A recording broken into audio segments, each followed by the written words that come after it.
अरे वा, बघू कोण आलंय मामाच्या गावाला. तर मोठाच पाहुणा आलाय. आता यांची खूप सरबराई करावी लागणार. खरंच हो दादासाहेब, सरबराई करा. मामासाहेब आले नाही, मग भाच्याला यावं लागलं. हो, पण मामासाहेबांनी पाठवलेली भेटवस्तू आवडली का भाचे बुवांना? आवडली तर न आवडाय काय झालं. हा, आता तुम्ही द्यायचं आणि भाच्यानी घ्यायचं.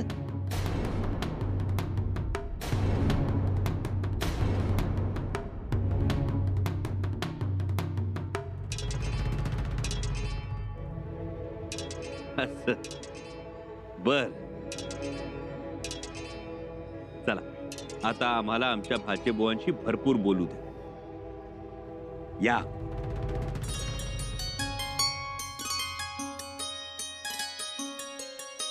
ताईसाहेब या ना आत.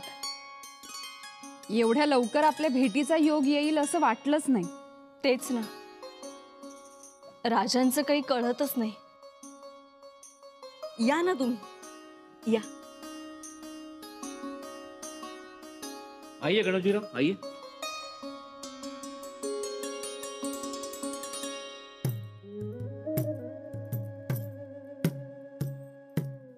एकूणच राग रंग बदललाय बर का.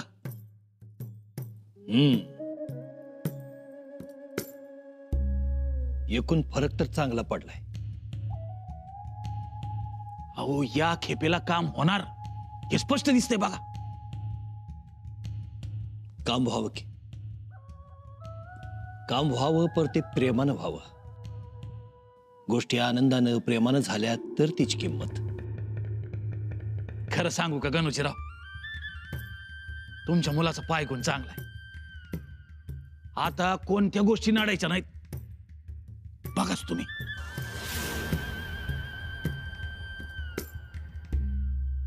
खरं तर आम्ही दमलो होतो खूप, पण दादासाहेबांनी बाळाला जवळ घेतलं, त्याचे मुके घेतले आणि आम्ही भरून पावलो. खूप आनंद झाला आम्हाला. आता या निमित्तानं आला आहात ना माहेरी, मग राहा निवांत, नका दगदग करू. हो, निवांत गप्पा मारू. आम्ही तुमचा पाहुणचार घेतला, आता तुम्ही आमचा पाहुणचार घ्या. काही लागलं सवरलं तर सांगा आम्हाला, आम्ही आहोत. येतो. चला.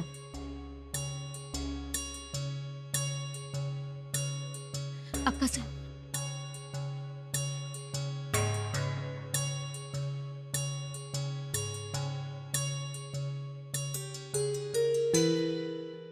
काय हो? काही गोष्टी लक्षात आल्या आहेत आमच्या. तुम्हा दोघींच्या मनातली भीती आम्हाला जाणवते. खरं तर दादासाहेबांनी आम्हाला इथे बोलवलं नसतानाही आम्ही इथे आलो. का आलो? कारण आम्हालाही काही गोष्टींचा सुगावा लागलाय. म्हणूनच आम्ही गडावर असलो तर आम्ही घेतलेल्या वचनाची आमच्या स्वारींना याद राहील म्हणून आम्ही आलो. ताईसाहेब, म्हणजे तुम्ही सुद्धा वतनाच्या विरोधातच आहात तर? आम्ही वतनाच्या विरोधात आहोत. एवढंच नाही तर आम्ही आबासाहेबांच्या विचारांबरोबर आहोत.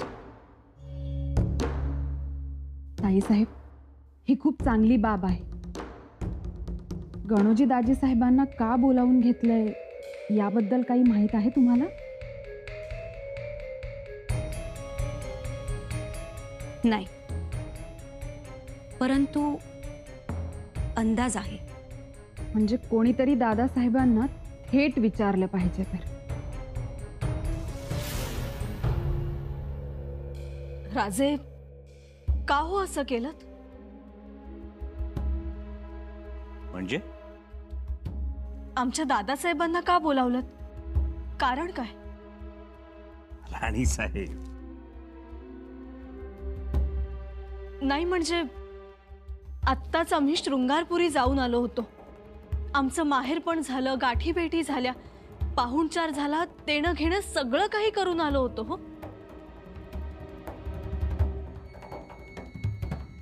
राजे, आमच्यामुळे हा निर्णय घ्यावा लागलाय का तुम्हाला? नाही येसू, या निर्णयात तुमचा दुरान्वयही संबंध नाही. मग दादासाहेबांना बोलवण्यामागचं कारण तरी समजू द्यात आम्हाला. राणीसाहेब, सध्या अनेक घडामोडी घडत आहेत. राजकीय पटलावर अनेक स्थित्यंतर होत आहेत. त्या संदर्भातली चर्चा करण्यासाठी बोलावलंय. खरं सांगताय हे? येसू, गणोजीराव स्वराज्याचे सरदार आहेत. ते पराक्रमी आहेत. त्यांच्यावर काही जबाबदारी सोपवण्याचा विचार करतो आहोत. नक्की? येसू, तुम्ही का एवढ्या धास्तावत आहात? काही खास कारण? नाही तर आम्हाला उगीच कधी कधी धास्ती वाटते. येसू, किंचितही धास्ती वाटून घेऊ नका. अहो, जाणं येणं होतच राहणार आणि भेटीगाठी तर व्हायलाच पाहिजेत. त्यात समाधानाची गोष्ट ही की आम्हाला आमच्या गोंडस भाच्याला बघता भेटता आलं. ही माणसाची खरी जायदाद असते. पण माणसं मात्र उगाचच दुसऱ्या जायदादीच्या मागे धावत राहतात. म्हणजे नक्की काय म्हणायचंय तुम्हाला? येसू, नका जास्त विचार करू. आम्ही गणोजी रावांना बोलावून घेतलंय ते योग्य कारणासाठीच. आता स्वतः राजाने बोलवलंय म्हटल्यानंतर योग्य कारणासाठीच बोलवलं असणार हे तर आपल्याला बी कळायला पाहिजे. वय ते मी एक बोलू का? ज्या पद्धतीनं स्वागत केलंय मोहर येऊन, त्याच्यानुसार मी ताडले. आता तुमचं तुम्हासनी मिळायची वेळ आली. बघा काका, आणि या सगळ्याचा करता करविता कोण? कान्होजी काका. मी काय केलं? जो घरातला एक करता माणूस करतो तेच केलं की, दुसरं काय? अहो, असं कसं म्हणताय काका? आता चिंच आणि बोर पाक झाडाच्या शेंड्याला लागलेले असतात. तेव्हा कुणीतरी जाऊन ते झाड गदागदा हलवायला लागते. तेव्हा कुठं बोर पदरात पडतात. काय रे मैपती, हा? पडतात का नाही? बघ, बराबर काकांनी झाड हलवलं आणि आता वातनाची चखंदाळ होणार. आता फक्त कधी बोलवणं येतंय याची वाट बघायची.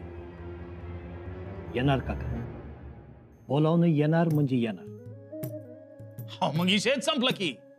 आपला वतनाचा कागद घ्यायचा, मुजरा करायचा, निघायचा. आणि आम्ही काय म्हणतोय कान्होजी काका, आता अनाईसे गडावर आलोय, राई शेरकाईचं दर्शन घेऊ, नारळ फोडू तिथं. उत्तम. राजांच्या मोर जाण्या अगोदर हे करावं. आणि तुम्हाला तर ठावच आहे, काही शिरकाईच्या पूजेचा मान यो खरा तुमचाच. म्हणजे अरे बाबा, हे मंदिर मूळचं शिर्के कुळाचंच आहे. आपल्या पूर्वजांनी ते बांधलं होतं. यो रायगड म्हणजे पूर्वीचा रायरीचा किल्ला, आणि त्यो शिर्के राजांच्या ताब्यात होता. त्यांच्याकडनं मग राजे मोरींनी घेतला आणि नंतर मग छत्रपतींनी घेतला. पण त्याला तर लय वर्ष झाली असतील. होय, या समध्या लई जुन्या गोष्टी झाल्या. बघू, आता आपण नवं काहीतरी बांधू. म्हणून तर आलोय ना. या वक्ताला मात्र वाटतंय राज नाराज करणार नाहीत.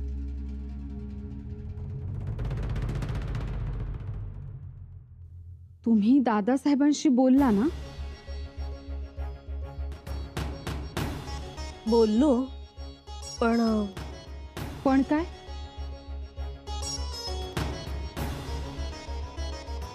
पण त्यातून कोणताही खुलासा असा झाला नाही. असं दादासाहेबांनी खुलासा केला नसला तरी एक खुलासा मात्र झाला आहे. कोणी केला खुलासा? राजकुंवर ताईसाहेबांनी. त्यांनी केव्हा केला खुलासा? आल्याबरोबरच. म्हणजे तसा नकळतच खुलासा होऊन गेला तो. बोलता बोलता त्या म्हणाल्या, दाजी साहेबांनी वतन मागू नये म्हणून त्यांनी तसं वचन घेतलंय दाजी साहेबांकडून. ते ठीक आहे, कणोजी दादा वतन मागणार नाहीत, पण मग आलेत कशाला? वतन घ्यायलाच ना. तेही खरंच म्हणा.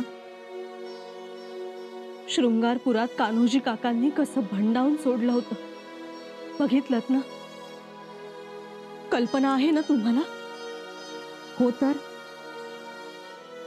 तुम्ही जेव्हा त्यांना दम भरला तेव्हा कुठं ते शांत झाले. हम्म. हे तुम्हाला समजलं. न समजायला काय, आम्हाला समजलं. पण शेवटी काकासाहेब गडावर आलेच. राजांनीही त्यांना बोलावून घेतलं. याचा अर्थ एकच होतो, राजांच्या मनात वतन देण्याचा विचार आहे. कारण त्यांनी नीटपणे काही खुलासा केला नाही. मग हो, मग काय, आम्ही त्यांना वतन देऊ देणार नाही. वहिनीसाहेब, ते झालंच. पण आता देणारे आणि घेणारे दोन्ही आपलेच. स्वराज्याच्या महाराणी म्हणून आणि एक कुलमुखत्यार म्हणून याला विरोध आम्ही करणार. परंतु वहिनीसाहेब, आमचे दादासाहेब भलेही वतनाचा फेटा बांधायला उतावळे झाले असते, परंतु आम्ही त्यांना तो वतनाचा फेटा बांधू देणार नाही. कान्होजी काका, तो फेटा जमला ना नीट. तुरा जरा बारका वाटतोय काय, आणि तो शेवचा पीळ जरा ढिल्ला वाटायला लागला नाही. अहो, काय चाललंय काय. मगापासून 4 वेळी विचारून झालं. बराबर आहे का, तिरफा झालाय का, तुरा कमी का जास्त. हा, अहो, काय फेट्यात अडकून पडलाय तुम्ही हा? आणि फेटा म्हणजे काय, तर डोक्याला कापडाचं तिड. आपण तिडा कसान कुठं मारतो हे महत्वाचं. नाही नाही कान्होजी काका, हे झालंच. पण अहो फेटा नीट आहे हो, रुबाबदार दिसतोय तुम्हाला. नाही, ते जरा शंभूराजांच्या समोर जायचंय म्हणून मग आम्ही- ते काय पटका बघणार आहेत का तुमचं. हाय काय येते असनी. अहो, काय काका, आम्हाला अंतस्थ खबर लागली राज कोणत्या क्षणी भेटीला बोलावतील म्हणून जरा अबदार जायचं. आता अचानक कवा बी सांगावं आला तर हाय तसं जावं लागते का नाही. ते झालंच म्हणा. हा, पण एक करायचं, वतनाचा कागद मिळाला का पुन्हा देवी समोर जायचं, तिच्या पायाशी कागद ठेवायचा आणि मग शृंगारपूर. तुम्ही म्हणाल तसं. हा. राजांचा निरोप आहे, भेटीस बोलवलंय.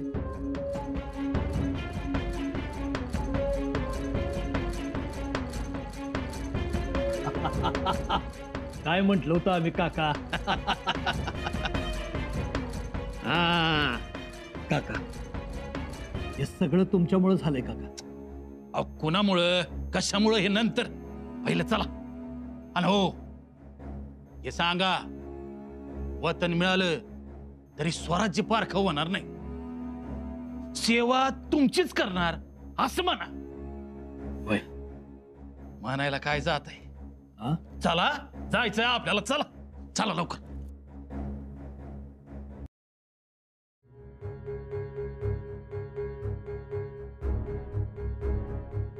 वहिनीसा, काय झालं. गणोजी दाजी साहेबांना आमच्या दादासाहेबांचा निरोप गेलाय. ते निघालेत. काय. हो, ते निघालेत आणि दादासाहेबही निघालेत सदरेवर.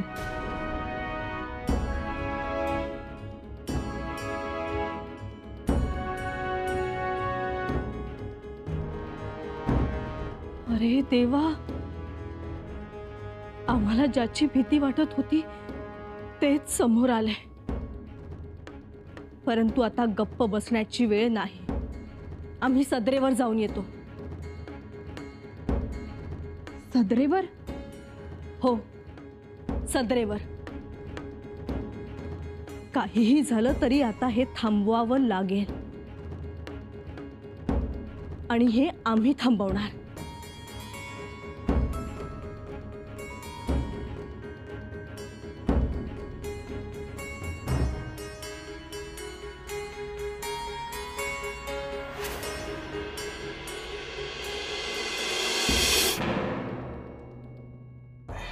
महाराज, बैरजी काका, आज सदरेवर न थांबता सरळ पुढे आलात? होय महाराज, खबरच तेवढी महत्वाची आहे. बोला बोला बैरजी काका. महाराज, तो चिकदेव राय लय वाईट वागलाय आपल्या माणसांबरोबर. काय ते स्पष्ट बोला. युद्धात पराभव झाल्यानंतर पकडलेले आपले सरदार जैताजी काटकर आणि दादाजी काकडे या दोघांना हाल हाल करून मारलं त्यानं. जैताजी काटकरांचं तर नाक कापून नैवेद्य दावला. जगदम. आपण पाठवलेल्या वकिलाचा सुद्धा त्या चेकदेवरायनं भर दरबारात अपमान केला. दरबारातल्या विदूषकांकडनं त्यांची डोकी भादरली, अंगावरच्या वस्त्राच्या चिंध्या केल्या. एवढी हिंमत चिकदेवरायाची. आणि आमचे हरजीराजे महाडिक? हरजी राजांना सुद्धा पराभवाचा तडाखा बसलाय. त्यांची बी फौज विखुरली गेली. होय महाराज, आणि एवढंच नाही तर तो चिकदेवराय औरंगजेबाशी संधान बांधून आहे. असं म्हणजे चिकदेवरायाच्या या उर्मटपणाला औरंगजेबाची फूस आहे तर? जी महाराज, आणि उर्मटपणा म्हणावं तर केवढा. त्यानं जो खलिता पाठवलाय त्यात तो म्हणतोय की आम्ही शंभूराजेंना ओळखत नाही, शंभूराजे हे नाव सुद्धा कधी ऐकलं नाही. काही हजारांची फौज आहे म्हणून कुणी स्वतःला राजा म्हणून मिरवू नये. ज्यानं त्यानं आपल्या पायरीनुसार वागावं. आमच्याशी कुरापत काढाल तर याद राखा, धैर्य माटब्यावरी आदर शिक्षे निमगे सिकबौदू. हिम्मत कराल तर शिक्षा करू. बहिर्जी काका, धैर्य माडी माटू, शिक्षा नवनू मात्र माडी. हिम्मत आम्ही दाखवणार आणि चिकदेवरायाला अद्दलही आम्हीच घडवणार.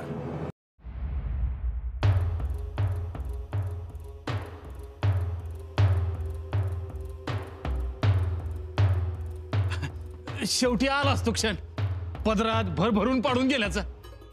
वय एकदम तडका फडकीय काम होईल असं काही वाटलं नव्हतं. वय हा, तसं म्हणायला गेलं तर ही अप्रत्यक्ष बादशाचीच कृपा. अहो, तो आला आल्यावर जवळच्यांना नाराज ठेवून चालणार नाही, हे कळलंय राजांना. एकदा कागद मिळू दे, तुम्हाला पण मुजरा घालणार आहे मी.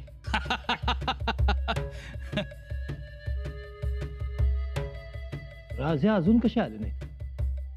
अहो येणार येणार, जरा दम धरा. आता मी तुम्हाला दम धरायला सांगतोय, पण माझं तरी कुठं दम निघतोय? मी बी उतावळाच आहे की. तरी आपलं नशीब इथं कुणी या कामात आडकाठी केली नाही. हा, तेवढं एक झालं.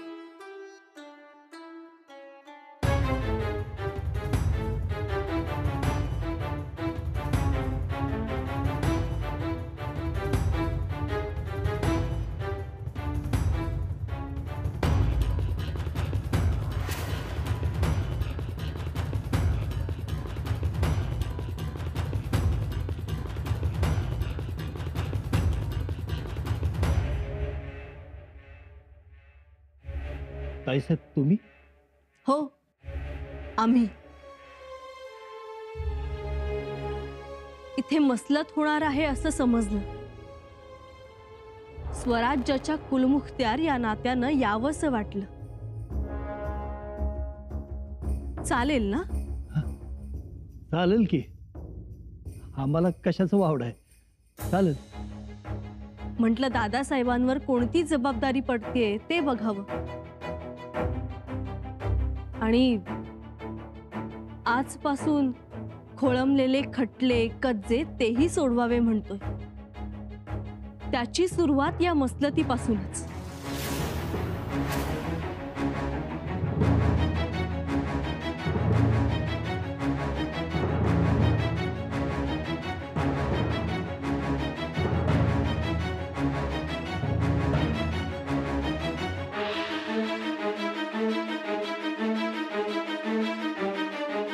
आलं वाटतं राज.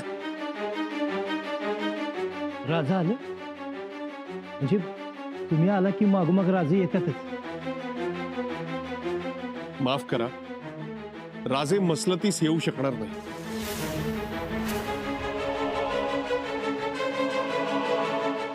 तातडीनं काही कामानिमित्त ते गडउतार झाले.